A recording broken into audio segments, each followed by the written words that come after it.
Welcome back. आप देख रहे हैं कहानी कुर्सी की और हम आज बात कर रहे हैं बिहार की, क्योंकि अब से लगभग 1.5 घंटे के बाद बिहार में चुनाव की तारीखें हमारे सामने होंगी। चुनाव आयोग की प्रेस कॉन्फ्रेंस 4 बजे शुरू हो जाएगी। उससे पहले आज ताबड़तोड़ कुछ और घोषणाएं नीतीश कुमार ने कर डाली हैं। सीट बंटवारे को लेकर अलग अलग दावे दोनों खेमों से, महागठबंधन और एनडीए से हो रहे हैं। कौन डिप्टी सीएम बनना चाहता है खुलकर, वो भी दावा सामने आ गया है। अब बात करते हैं कुछ उन लोगों की जिनकी मुट्ठी अभी बंद है, खोलेगी तो क्या होगा। जैसे इसमें प्रशांत किशोर सबसे पहला नाम है, फिर ओवैसी साहब हैं जिन्होंने बड़ी कोशिश की कि मुझे महागठबंधन में जगह मिल जाए, लेकिन तेजस्वी और लालू यादव ने दरवाज़ा नहीं खोला। और तीसरे चिराग पासवान है, जो पिछली बार बहुत डैमेज कर गए थे नीतीश कुमार को। नीतीश कुमार 20 साल की सबसे कम टैली पर वो आ गए थे, और इस बार वो एनडीए के साथ मिलकर चुनाव लड़ेंगे। कितनी सीटों पर लड़ेंगे ये भी तय नहीं है, लेकिन उनका आना एक मजबूती एनडीए को देगा। तो उनकी भी एक अलग फैक्टर है, उसका भी हम बात करेंगे। पहले ओवैसी साहब की बात आपको बता देता हूँ। ओवैसी साहब जो हैं वो बड़े लंबे अरसे से इन्होंने प्रयास किया कि मुस्लिम वोट ना बटे तो मुझे महागठबंधन में जगह मिल जाए। हालांकि कुछ लोगों का ये भी कहना है कि जानते थे कि इनको लालू यादव कभी गठबंधन में नहीं आने देंगे, वो क्यों किसी और मुसलमान नेता को खड़ा करें, क्यों वो मुस्लिम वोट का एक और दावेदार खड़ा करें। वो ये प्रयास या ये नैरेटिव इसलिए बना रहे थे ओवैसी जी कि वो ये बताना चाहते थे कि देखो, इन लोगों को मुसलमानों की नहीं पड़ी है, मैं तुम्हारा मुसलमानों का नेता। और देश भर में ऐसे कितने नेता हैं मुसलमानों के जैसे ओवैसी हैं, और उनको भी ये अपने साथ लेकर के चलना नहीं चाहते। तो वो ये फायदा उठाना चाहते थे। जो भी बात रही हो, ओवैसी साहब बड़े फायर मोड में बात कर रहे हैं आजकल। वो आई लव मोहम्मद पर भी बोले। उन्होंने कहा सोते शेर को क्यों जगाते हो। अगर आई लव नरेंद्र मोदी और आई लव नीतीश कुमार कहा जा सकता है तो आई लव मोहम्मद तो कहा ही जा सकता है। फिर उन्होंने ये भी कहा कि वक्फ के बहाने जिसने धोखा दिया मुसलमानों को, वोट भी लिया और फिर हमारी पीठ पर छुरा घोंपा, सबका बदला लेगा इस बार मुसलमान। इसमें सबसे आगे नीतीश कुमार हैं, फिर चिराग पासवान का भी नाम वो लेते हैं, इसमें उपेंद्र कुशवाहा का भी वो नाम लेते हैं। और फिर उन्होंने एक बड़ा दावा किया। उन्होंने कहा जिन लोगों को लगा था कि मुझे साथ नहीं लेंगे तो मैं बिहार में मेरा कोई वजूद नहीं रहेगा, मैं उनसे कह दूं कि तुमने पिछले चुनाव में हमारे 4 लोग तोड़ लिए थे। 5 जीत के आए थे, 4 लोग टूट करके आरजेडी में चले गए थे। तो उन्होंने कहा 4 गए थे, इस बार 24 आएंगे। जब शैतान आएगा तो उसको बिठाकर चाय पिलाकर उसको बोलना, देख गद्दारों का साथ तो यहाँ की जनता देने वाली नहीं है। जिसने आपके जज्बात को, आपकी कुर्बानियों को ले जाकर किसी के पास बेच दिया, आप उससे कहिए कि अब कुछ नहीं होने वाला है। कि इन जालिमों ने 6 करोड़ लेकर अपना जमीर, अपना ईमान, सब कुछ बेच दिया। अब तुम किस मुंह से आकर इस जनता के सामने बोलोगे कि वोट दो हमको, किस मुंह से आओगे। बहरहाल मुझे यकीन है कि आप लोग इनकी जमानत को जब्त करवाएंगे इंशाअल्लाह। 4 को तोड़ लिए तो ये लोग कमजोर पड़ जाएंगे। मैंने कहा 4 का जवाब 24 से दिया जाएगा इंशाअल्लाह ताला। इंसाफ को कामयाब करना है और मोदी, नीतीश और चिराग पासवान और कुशवाहा को हराना है। सुन लो तेजस्वी यादव, सुन लो चिराग पासवान, सुन लो नीतीश कुमार। बात होगी, अगर समाज की बात होती है, समुदायों की बात होती है, हर जात ने, हर बिरादरी ने, हर समुदाय ने अपना नेता बना लिया। अगर किसी ने अपना नेता नहीं बनाया तो वो बिहार के 19% मुसलमानों ने नहीं बनाया। मैं भीख नहीं चाहता हूं, मैं तुम्हारे सामने भीख नहीं मांगूंगा, मैं अपना हक लूंगा लड़कर। और अगर तुम नहीं दोगे तो इंशाअल्लाह ताला सीमांचल का बच्चा बच्चा खड़े होकर इन पटना में बैठने वाले जालिमों के, इनके सामने ठहर कर इनके हाथों से अपना हक छीन कर सीमांचल को लाएंगे इंशाअल्लाह ताला। असदुद्दीन ओवैसी बिहार में कहां मेरी ताकत है ये अच्छे से जानते हैं, इसलिए वो 24 सीट की बात कर रहे हैं। ये 24 सीमांचल के इलाके हैं जहां पर मुस्लिम वोट की तादाद 40% से लेकर 70% तक है। उन्हीं 24 सीटों में ये चुनाव भी पिछले बार भी लड़े थे और इस बार भी वहीं लड़ेंगे। कितने लड़ेंगे ये भी पता नहीं है। अब अगर आप एक बार सामने, अगर आप सोचें कि मुस्लिम वोटर कोई होगा और वो सुनता होगा ओवैसी जी को, तो कैसा लगता होगा उनकी बात सुन करके। वो कहते हैं कि हर जाति का नेता बन गया, मुसलमानों का कोई नेता बिहार में बना क्या। बात ठीक है, आपको गिने चुने नाम नजर आएंगे। एक अब्दुल बारी सिद्दीकी का नाम आता है, एक दो नाम ऐसे ही बता देंगे, आप बता देंगे। और तारिक अनवर, तो कोई ज्यादा बड़े नाम आपको याद नहीं आएंगे। फिर मुकेश सहनी रोज दावा करते हैं मैं डिप्टी सीएम बनूंगा। बिहार के लोग पूछने लगे, मुसलमान लोग, हमको कभी डिप्टी सीएम क्यों नहीं दिया? इतने वर्ष जो है सत्ता में रहे लालू यादव, किसी मुसलमान को कोई बड़ा पोर्टफोलियो देना चाहिए था और डिप्टी सीएम बनाना चाहिए था। इस बार तो बोलो, कम से कम जीते तो बनाएंगे। अब भी कोई नहीं बोल रहे, हमारा 18% वोट है। तो लेकिन उसके सामने सबसे बड़ी दुविधा ये है, मैं अपना मुसलमान नेता बनाऊं, मुसलमान कैंडिडेट जिताऊं, या मैं उसको जिताऊं जो बीजेपी को हराएगा। और इसी दुविधा में ये चुनाव भी होने जा रहा है। त्रिपाठी जी नहीं, लेकिन दुविधा जैसा कहा है, मुसलमान को डिप्टी सीएम क्यों देंगे जब सीएम ही उनका होता है? भाई लालू जी तो कहते हैं ना कि हम ही तो तुम्हारे नेता हैं। तो जब लालू जी हैं, तेजस्वी जी हैं, तो कहाँ फिर क्यों नए नए लोगों को ला के देंगे? अब ये मुसलमान को बड़ा क्लियर है, ये मतलब उनके मन में कोई संदेह नहीं है। उनके लिए जो भी भारतीय जनता पार्टी से लड़ता रहे वही मुसलमान हो जाता है। उनके लिए मुलायम मुसलमान हो जाते हैं, उनके लिए लालू जी मुसलमान हो जाते हैं, अब अखिलेश तेजस्वी मुसलमान है, उनके लिए शरद पवार मुसलमान हो जाते हैं। उनको पता है कि बस भाजपा को हराना है। असदुद्दीन ओवैसी इस जो कहें कि स्टेटेड लाइन है, जो इस्टेब्लिश्ड लाइन है, उसको तोड़ना चाहते हैं। लेकिन क्या तोड़ पाएंगे? तो 5 तो जिताया, लेकिन 4 भाग गए। अब सवाल यह है कि क्या इसके बाद फिर से मिलेगा? गुंजाइश बहुत कम है। असदुद्दीन ओवैसी 4 का 24 नहीं कर पाएंगे। असदुद्दीन ओवैसी अगर 4000 के आसपास वोट ले गए तो कुछ जगह कम कर पाएंगे, हो सकता है 24 एनडीए की वो बढ़ा दें, ये वो कर सकते हैं। लेकिन उनके खाते में कोई 24 आ जाएगा, ये तो मतलब दिन में तारे देखना है, दिन में ख्वाब देखने जैसा ही हो जाएगा, उससे ज्यादा कुछ है नहीं। लेकिन वो अपनी बात जरूर एक बार कह रहे हैं कि भैया हमारे साथ बहुत अत्याचार हो रहा है, मुसलमान के नाम पर हमको धकियाया जा रहा है, हम उनके दरवाजे गए, ढोल नगाड़ा लेकर गए, हमको बेइज्जत किया जा रहा है। कुछ मुसलमान तो मानेगा, वो उनके साथ खड़ा हो जाएगा, इतना पर्याप्त है महागठबंधन को डैमेज। जितना ग्राउंड उनको पिछली बार मिला था, जितना भी वोट और 5 सीटें मिली थी, वही है कमोबेश, बढ़ गए या घट गए?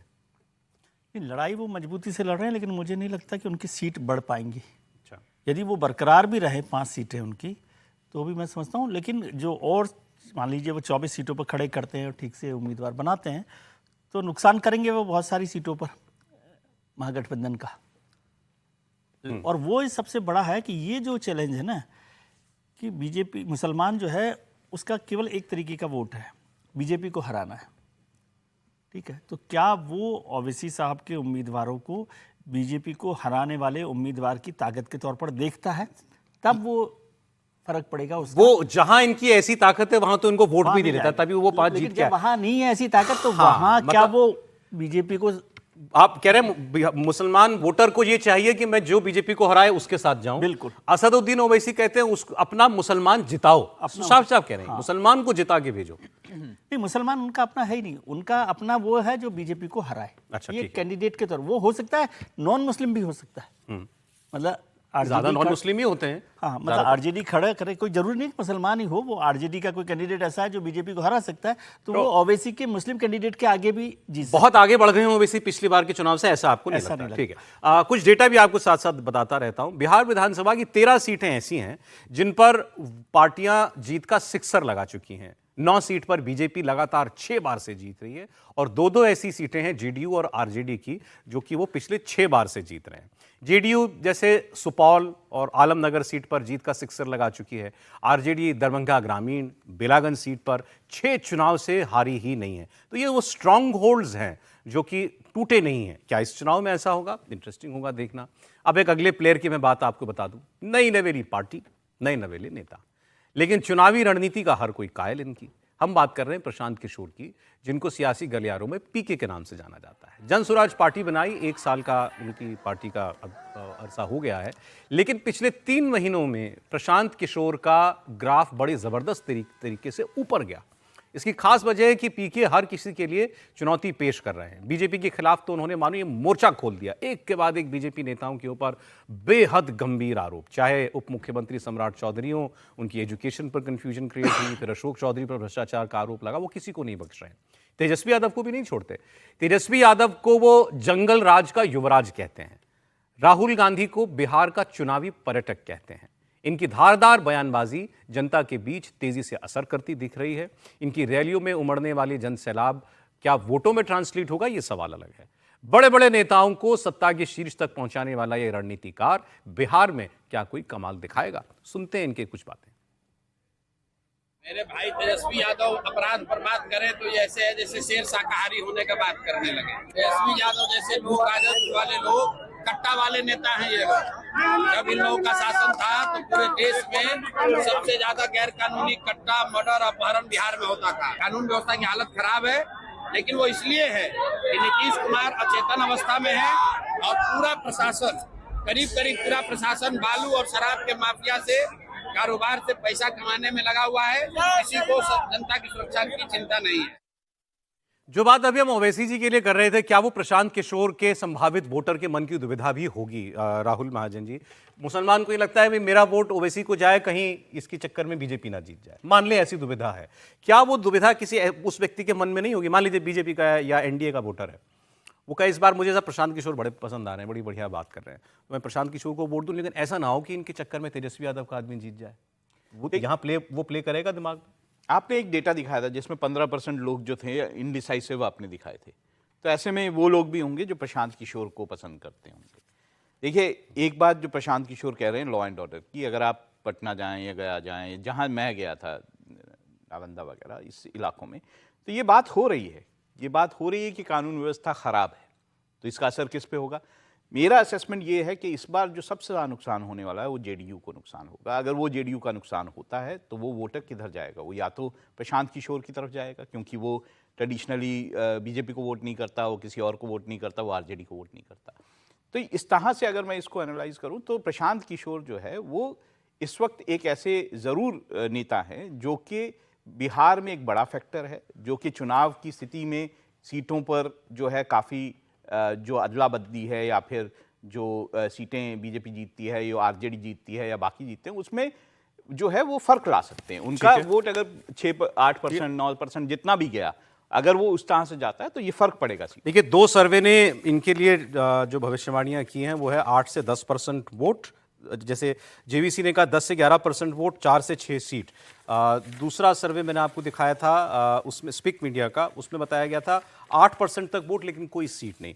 वोट 5 ने इनके बारे में जो प्रतिक्रिया ली कि आप जन स्वराज की भूमिका क्या देखते हैं चुनाव में, ये क्या बताता है लोगों, अगर इसको मान लें हम इसके बेस पर बात करें, 56.3% लोग कहते हैं कि ये मत विभाजक हैं, वोट कटर है, इससे ज़्यादा इनकी भूमिका नहीं है, केवल वोट काट सकते हैं किसी का। 15.8% लोगों ने कहा ये हंग असेंबली की स्थिति में किंग मेकर बन सकते हैं, मतलब इतनी सीटें इनको आएंगी कि ये तय करें कि कौन मुख्यमंत्री बनेगा। बहुत खराब प्रदर्शन रहेगा, लगभग 10% वोट मानते हैं, लोग मानते हैं, और 8.4% लोग को ये लगता है कि प्रशांत किशोर को इतनी सीटें आ जाएंगी कि ये फिर मुख्यमंत्री बन जाएंगे। तो लेकिन अगर 56% लोग इनको केवल वोट कटर मानते हैं, तो ये बाय एंड लार्ज मूड नहीं दिखा रहा लोगों का इनको लेकर के। निश्चित रूप से मुझे लग रहा है कि प्रशांत किशोर को वोट कटर कहने से बेहतर है कि कहा जाए कि उन्होंने अपना एक वोट बैंक तैयार किया। कोई भी राजनीतिक दल पहली बार चुनाव लड़ता है तो वो अपना वोट तैयार करता है, मतलब चाहे वो भारतीय जनता पार्टी भी जब पहली बार चुनाव लड़ी तो उसके बारे में कांग्रेस ने कहा था कि भाई कई राज्यों में वोट कटवा पार्टी बनकर बीजेपी आ गई है। तमाम राजनीतिक दल पहले वोट कटर के रूप में माने जाते हैं, लेकिन प्रशांत किशोर को अगर आप देखेंगे तो जब लोकसभा चुनाव में जब 6 विधायक बिहार के जब सांसद बन गए थे और उनके लिए जब विधानसभा उपचुनाव हुए तो उसमें प्रशांत किशोर की पार्टी चुनाव लड़ी थी, और तब प्रशांत किशोर का बहुत आधार नहीं था, उसके बाद भी वो 9% वोट बैंक लेकर गए थे। उस विधानसभा 6 विधानसभा जब उन्होंने लड़े, चाहे वो बेलागंज हो, तरारी हो, इन सीटों पर जब चुनाव लड़े तो 9% का वोट बैंक उनको मिला था। तो उसके बाद से तो प्रशांत किशोर ने बहुत प्रगति कर ली, बहुत आगे बढ़ गए। तो उस समय अगर प्रशांत किशोर 8 से 9% वोट बैंक लेके जा सकते हैं तो आज मुझे लग रहा है कि प्रशांत किशोर 10% के वोट बैंक पे खड़े हुए। अब 10% प्रशांत किशोर के पास वोट बैंक कहां से आएगा? ये पूरा एनडीए से कट के नहीं आएगा, ये पूरा आरजेडी से कट कर नहीं आएगा। इसमें ऐसा वर्ग भी है जो एनडीए से नाराज भी है, जो आरजेडी से भी है, महागठबंधन से नाराज होगा। अगर 10% वोट प्रशांत किशोर के पास आते हैं तो आप ये मान के चलिए कि उसमें से 6 से 7% जो होगा वो महागठबंधन का कटेगा, 1.5 से 2% जो है वो बीजेपी या नीतीश कुमार से कटेगा। और ज्यादातर लोग उल्टा बता रहे हैं कि ये ज्यादा एनडीए का वोट काटेगा। नहीं, मुझे लगता है एनडीए का वोट बैंक तो बहुत मजबूत रहेगा। एनडीए का वोट बैंक कटने की संभावना कम है। भारतीय जनता पार्टी का वोटर बहुत स्ट्रांग वोटर है, नीतीश कुमार का भी। देखिए, प्रशांत किशोर एक बाजी खेल रहे हैं, जैसे इन्होंने खुद ही कहा अर्श पे रहूंगा या फर्श पे रहूंगा। उनको भी मालूम है, गैम्बल है एक किस्म का, क्योंकि वो भी नहीं जानते कि भाई कितना असर मेरा होगा। तो वही सवाल जो मैं पहले पूछ रहा था त्रिपाठी जी, क्या ये बाजी वोटर भी खेल जाएगा और इतनी बड़ी तादाद में खेल जाएगा कि मतलब किंग मेकर बन जाए या इनके बिना सत्ता में कोई ना आ पाए? नहीं, चमत्कार भारतीय राजनीति में होते हैं, लेकिन मतलब मेरा तो अनुमान कुछ भी मैं कर ले रहा हूँ, बड़ा दम लगा रहा हूँ, बड़ा अंदर से सोच रहा हूँ कि भाई ठीक है, इतना पैसा है, इतना बढ़िया प्रचार कर रहे हैं, लगातार घूम रहे हैं, 2-3 साल घूमते हो गया, लेकिन समझ में नहीं आ रहा है। ऐसे चुनाव होता नहीं है ना। जब आप देख रहे हैं कि साफ साफ, हाँ एक चीज जरूर हुई है, इस चुनाव में लोगों के पास विकल्प है। जैसे मान लीजिए बिहार में बहुत से लोग ऐसे हैं, ऐसे मुझे लगता है कम से कम 25-30 नेता ऐसे हों जो अपनी ताकत पर जीत लेते हैं, उनके लिए विकल्प बढ़ गया है। उनको मान लीजिए भाजपा ने नहीं टिकट दिया, जदयू ने नहीं टिकट दिया, राजद ने नहीं दिया, तो उनके पास एक विकल्प है प्रशांत किशोर का, तब प्रशांत किशोर की वही पार्टी मजबूत हो जाएगी। क्या ऐसे लोगों को खोज पाएंगे? लेकिन अगर आप कहिए कि यूं प्रशांत किशोर कोई बहुत हो जाएंगे, तो मुझे कतई नहीं दिखता है। और मैं फिर कह रहा हूं, प्रशांत किशोर 10 सीटों से ऊपर चले जाएंगे तो ये चमत्कार से आगे मैं कुछ ऐसा देखूंगा जो बिहार की जनता फिर एकदम से बदल गई है, जैसे वो पिछले कई वर्षों से कर रही थी, वो शायद एकदम ही चेंज हो गया। और तब अगर बदल जाए तो फिर 10 ही क्यों कहें, तब सुधा अर्श माने, फिर फर्श क्यों माने? जब मतलब क्या सर आप बोलते हैं, मन क्या? हाँ, बढ़िया, बोलिए सर, बोलिए सर बोल दीजिए। मन के लड्डू फीके क्यों, और फीके हो तो थोड़े क्यों? थोड़े क्यों? वही मन के लड्डू फीके फीके थोड़े, जो खाना है जम के खाओ, देखा जाएगा। 8-10% का आधार बना लिया, लेकिन इन्होंने, इतना मानते हैं आप? 5% का मतदाता समूह अगर इनके साथ आ गया तो मैं मानूंगा कि प्रशांत किशोर भविष्य के नेता हैं। अच्छा, 5%। वहां पहुंचे अभी कि नहीं, आपके आंकलन में? अभी मतलब एक तरह से कहें कि ये सेंटिमेंटली पहुंच गए हैं। एक होता है ना कि आपका माहौल बन गया, यार सब अच्छा है, सब अच्छा है, अंतिम में वहां तक जाने वाला अभी नहीं मामला हुआ। ठीक है, अगले फैक्टर की हम बात कर लें तो ये चिराग पासवान है। चिराग तले अंधेरा, ये पिछली बार हुआ था 2020 में, नीतीश कुमार की पार्टी को अंधकार में जाना पड़ा था, तो चिराग पासवान की वजह से। खुद को मोदी जी का हनुमान बताते हैं चिराग पासवान ने नीतीश की पार्टी को 33 सीटों पर डेंट किया था।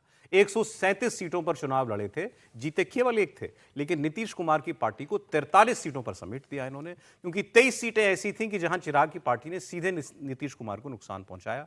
इन सीटों पर चुनाव चिराग के प्रत्याशी को जितने वोट मिले, उससे कम वोटों से नीतीश कुमार के प्रत्याशी की हार हुई।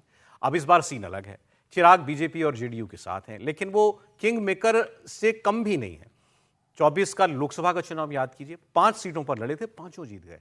लिहाजा ये 100% स्ट्राइक रेट को दिखाते हुए उसी हिसाब से इस बार सीटें भी मांग रहे हैं। लेकिन ये भी कुछ कुछ बातें कहते हैं तो आप याद आता है कि ऐसा ही कुछ तो प्रशांत किशोर भी कहते हैं।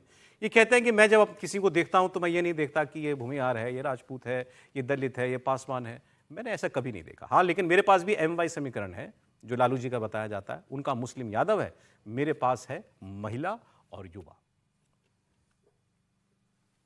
मैंने आज तक कभी किसी बिहारी को ना EBC समझा, ना OBC समझा, ना दलित समझा, ना माँ दलित समझा, ना अगड़ा समझा, ना पिछड़ा समझा, ना हिंदू समझा, ना मुस्लिम समझा।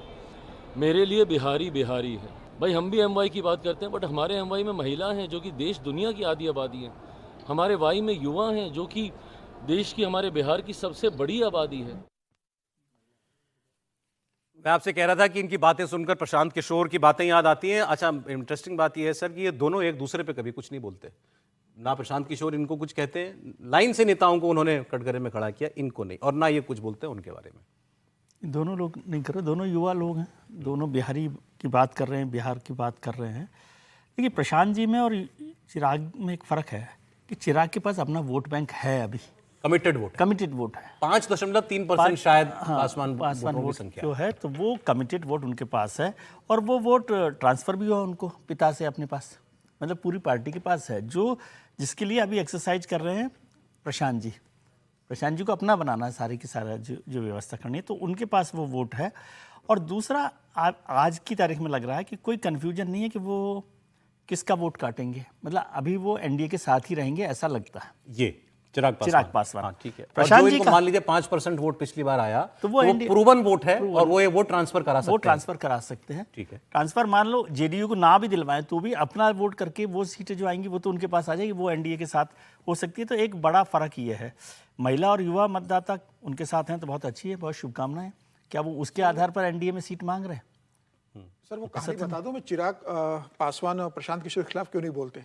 जब जनपद से सामान फिकवा दिया गया था चिराग पासवान का, जब सड़क पर आ गए तो उनके पास घर नहीं था, दिल्ली का घर खाली करा, दिल्ली का जब घर का सामान बाहर खड़े थे वो, तो सबसे पहले प्रशांत किशोर का फोन आया था इनके पास कि आप मेरे घर में शिफ्ट हो सकते हो, अभी अगर आपको जाना है अच्छा। तो मैं चाबी भिजवाता हूँ, मेरे घर में शिफ्ट हो जाइए दिल्ली के। तब इन्होंने कहा था नो थैंक्स, मैं व्यवस्था कर रहा हूँ। तो सबसे पहला फोन चिराग पासवान के पास प्रशांत किशोर का आया था। शायद ये कारण रहा है कि वो प्रशांत किशोर के प्रति थोड़ा उनको एक क्या मन में एक respect वक्त है। प्रशांत किशोर इनके साथ जोड़ी बनाना चाहते थे?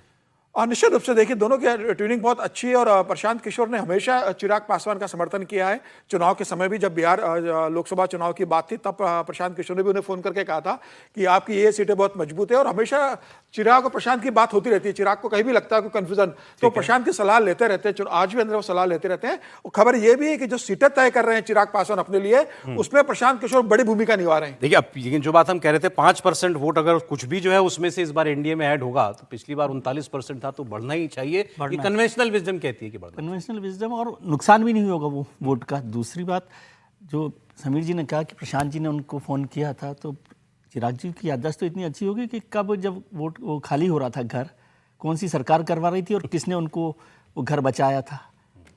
तो याददाश्त कब तक याद रहती है, कब तक नहीं रहती है, वो इम्पोर्टेंट मुद्दा है, उस पर होगा। लेकिन चिराग का वोट एनडीए के साथ जुड़ेगा, ये साफ है। और वो कम से कम नुकसान तो नहीं कर रहा।